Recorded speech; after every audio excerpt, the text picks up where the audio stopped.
Hello दोस्तों, सक्सेसिड YouTube channel पर आपका स्वागत है। मैं हूं आपका दोस्त रणधीर। अगर मैं आपसे पूछूं कि वो एक क्वालिटी कौन सी है जो ये डिसाइड करती है कि आप लाइफ में सक्सेसफुल होंगे या नहीं, तो इसका आंसर है आपका एटीट्यूड। कि आप चीज़ों को किस तरह देखते हैं। आपने देखा होगा कि कुछ लोग छोटी सी मुश्किलों से भी हार मान जाते हैं, जबकि कुछ लोग बड़ी बड़ी मुश्किलों से भी आसानी से जीत प्राप्त कर लेते हैं। इसके पीछे उनका मुश्किलों को देखने का नज़रिया होता है। तो आज मैं इस वीडियो में आपको जॉन सी मैक्सवेल की बुक एटीट्यूड 101 में से कुछ इंपॉर्टेंट बातें बताऊंगा। So let's begin. First question है कि आपका एटीट्यूड होता क्या है। तो आंसर है कि ये आपका चीज़ों को पॉजिटिवली और नेगेटिवली देखने का नज़रिया होता है। फॉर एग्जांपल, अगर एक टेबल पर आधा गिलास पानी रखा है तो कुछ लोग उसे आधा भरा देखेंगे, जबकि कुछ लोग उसे आधा खाली देखेंगे। इस तरह दोनों लोगों के एटीट्यूड में डिफरेंस है। अगर आप किसी चीज़ को पॉजिटिवली देखते हैं तो इसके ज़्यादा चांसेस है कि आपको इस चीज़ के रिजल्ट्स भी पॉजिटिव ही मिलेंगे। फॉर एग्जाम्पल, आपने डेविड और गोलियत की स्टोरी तो सुनी होगी, जिसमें गोलियत जो एक बहुत बड़ा दानव होता है, जबकि डेविड एक नॉर्मल पर्सन होता है। गोलियत आम लोगों को बहुत परेशान करता है। जब डेविड को इसका पता चलता है तो वो अपनी गुलेल उठाता है और उससे लड़ने के लिए चला जाता है। जब वो गोलियत से लड़ने जा रहा होता है तो लोग उसे कहते हैं, क्या तुम्हें पागल हो? तुम्हें पता है कि वो कितना बड़ा है, वो तुम्हारी गुलेल से नहीं मरेगा। वहीं डेविड उन्हें कहता है कि क्या तुम्हें पता है कि वो इतना बड़ा है कि वो मेरी गुलेल से नहीं चूकेगा। अपने इसी पॉजिटिव एटीट्यूड की वजह से ही फिर गोलियत से लड़ता है और उसे मार भी देता है। तो ये है पॉजिटिव एटीट्यूड की पावर।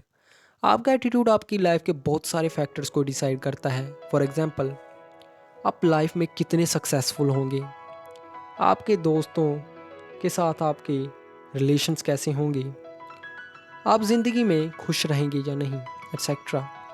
अगर हमारा एटीट्यूड हमारी लाइफ में इतना इन्फ्लुएंस डालता है तो हमारा एटीट्यूड पॉजिटिव ही होना चाहिए।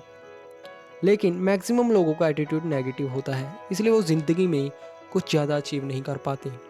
गुड न्यूज़ ये है कि पॉजिटिव एटीट्यूड को सीखा जा सकता है।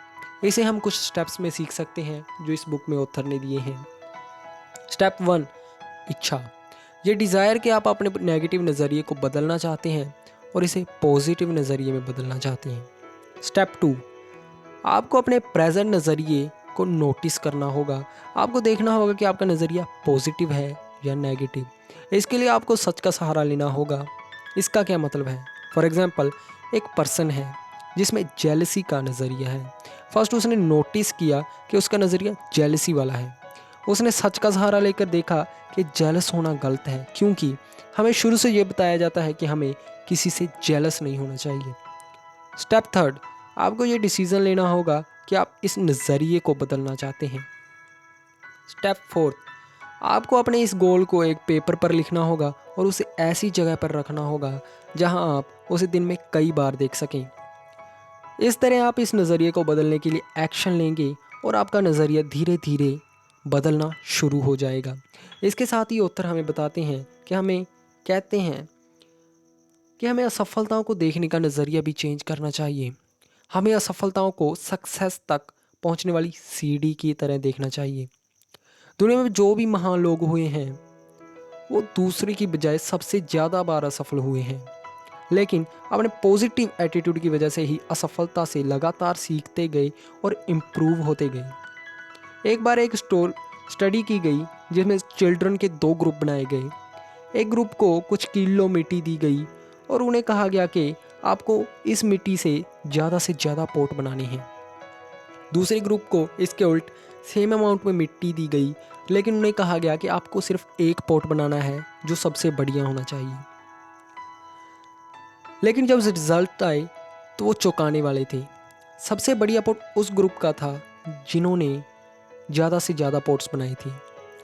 इसका क्या कारण था? इसका कारण था कि जैसे जैसे वो पॉट्स बनाते गए वो अपनी असफलताओं से सीखते गए और कमियों को दूर करते गए। लेकिन दूसरा ग्रुप सिर्फ ये सोचता रह गया कि सबसे बढ़िया पॉट कैसे बनाया चाहिए और वो कैसा होना चाहिए जिससे वो पॉट बना ही नहीं सके। इसलिए अगर आप सक्सेसफुल होना चाहते हैं तो आपको भी बार बार असफल होना होगा और अपनी गलतियों से सीखते रहना होगा। इस बुक समरी में इतना ही। अगर आपको ये वीडियो अच्छी लगी है तो इसे लाइक एंड शेयर ज़रूर करें और इस तरह की और बुक समरीज को सुनने के लिए चैनल को सब्सक्राइब करके बेल आइकन को ज़रूर दबाएं एंड थैंक्स फॉर वॉचिंग।